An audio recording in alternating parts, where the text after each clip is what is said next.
Baik, yang pertama itu di Apotek Bakti Askes yang dikerjakan yang berkaitan dengan pengelolaan sediaan farmasi. Yang pertama itu ada penerimaan. Di sini kita menerima obat dan mengecek faktur. Jadi faktur itu kita mengecek keabsahan dokumennya atau fakturnya tersebut, terus jumlah jenis barang yang difaktur dan SP sama barang yang datang apakah sama atau tidak. Terus dicek juga kualitas seperti fisiknya baik apa buruk, terus expired date-nya dan nomor batch-nya. Kemudian apoteker atau asisten apoteker akan mentandatangani faktur tersebut dan juga diberi cap apoteker dan cap apotik juga.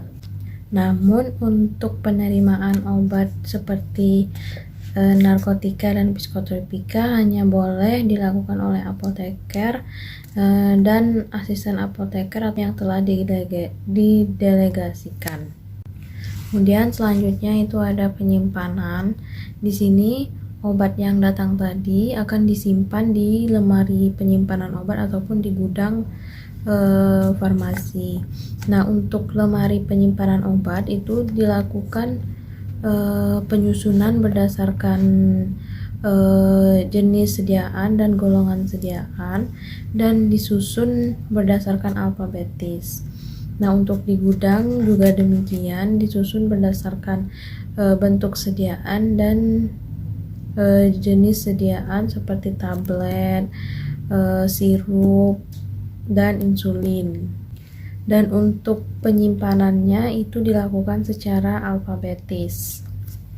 Kemudian yang selanjutnya itu ada pengendalian. Nah, di sini di Apotek Bakti Askes pengendalian dilakukan secara manual menggunakan kartu stok dan buku stok obat. Nah, barang yang datang sebelum dimasukkan ke gudang ataupun disusun di lemari penyimpanan itu akan dicatat di dalam kartu stok obat atau buku stok obat terlebih dahulu. Kemudian untuk pengendaliannya juga dilakukan stock of name. Jadi stock of name-nya ini dilakukan sebulan sekali pada setiap akhir bulan. Dan stock of name ini dilakukan penghitungan semua jumlah kesediaan obat yang ada di apotek. Kemudian yang terakhir itu ada pencatatan dan pelaporan. Nah, di sini yang kami kerjakan hanya ikut menghitung jumlah harian dan diajarkan mengenai pelaporan SIPNAP, yang mana pelaporan SIPNAP-nya itu dilakukan paling lambat tanggal 10 bulan berikutnya. Lalu yang kedua itu untuk di Apotek K24 Simpang Chandra juga sama yang dilakukan. Yang pertama itu penerimaan. Jadi penerimaan ini dilakukan pengecekan faktur seperti yang telah dijelaskan. Yang pertama itu mengecek keabsahan dokumen, kemudian jumlah jenis sediaan antara SP, faktur, dan sediaan yang datang. Nah, itu dicek apakah sudah benar apa belum. Kemudian dicek bentuk fisiknya, kemasan apakah baik atau buruk. Kemudian juga dicek expired date dan nomor batch-nya. Kemudian setelah fakturnya dicek akan diparaf oleh apoteker atau asisten apoteker dan dicap stempel apotek. Nah, di faktur juga dilampirkan cap nama apoteker dan SIPA apoteker. Kemudian juga dilampirkan waktu kedatangan obatnya. Nah, kemudian itu ada penyimpanan. Nah, jadi di penyimpanan ini setelah obatnya datang, obat disusun ke rak obat dan ke gudang sediaan farmasi atau gudang obatnya. Jadi untuk di K24 itu obat disimpan berdasarkan indikasi obat atau kegunaan obat itu berdasarkan abjad. Kemudian disusun juga berdasarkan bentuk sediaan seperti tablet, sirup, salep, dan lain-lainnya. Dan itu untuk penyimpanan obat yang di depan. Untuk penyimpanan obat yang di dalam itu ada rak obat fast moving, rak obat generik, rak obat warning stock dan dead stock. Kemudian ada rak obat paten. Lalu ada juga lemari pendingin yang isinya seperti insulin, suppositoria, dan obat lain yang tidak tahan suhu ruangan. Kemudian ada juga gudang. Di gudang ini juga disusun berdasarkan alfabet.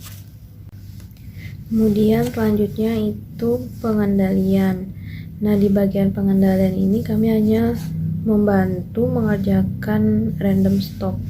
Nah, random stock ini dilakukan setiap hari dan dibagi menjadi 3 shift. Yang untuk shift pertama itu random stock secara random oleh sistem di Apotika 24 itu sebanyak 20 item.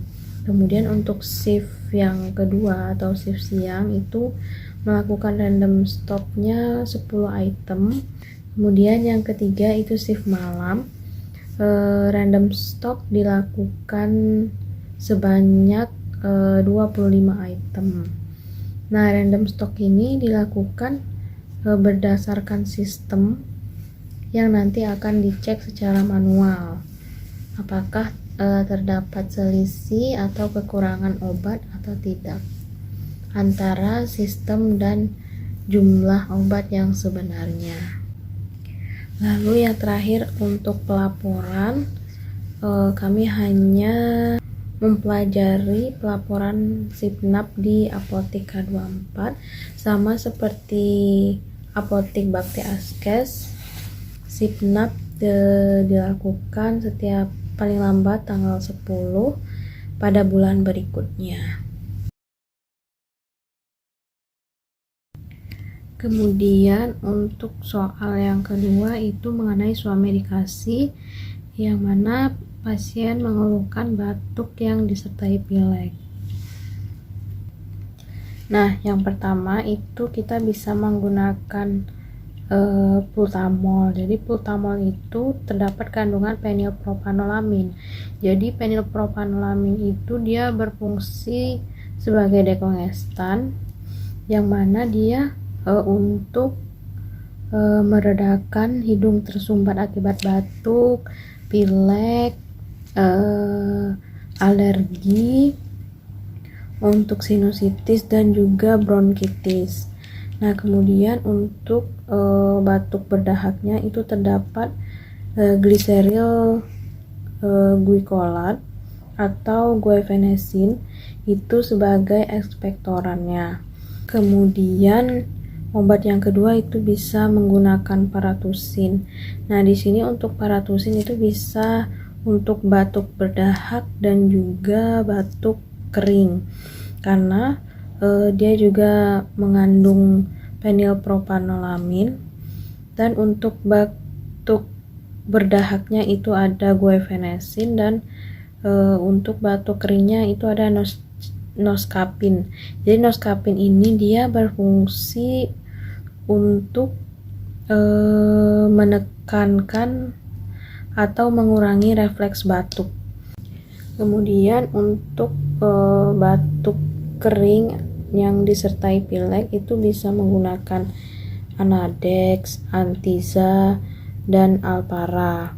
Jadi ketiga obat itu dia mengandung dextrometorphan. Jadi dextrometorphan ini fungsinya sama seperti noskapin, dia untuk menekankan dan mengurangi refleks batuk.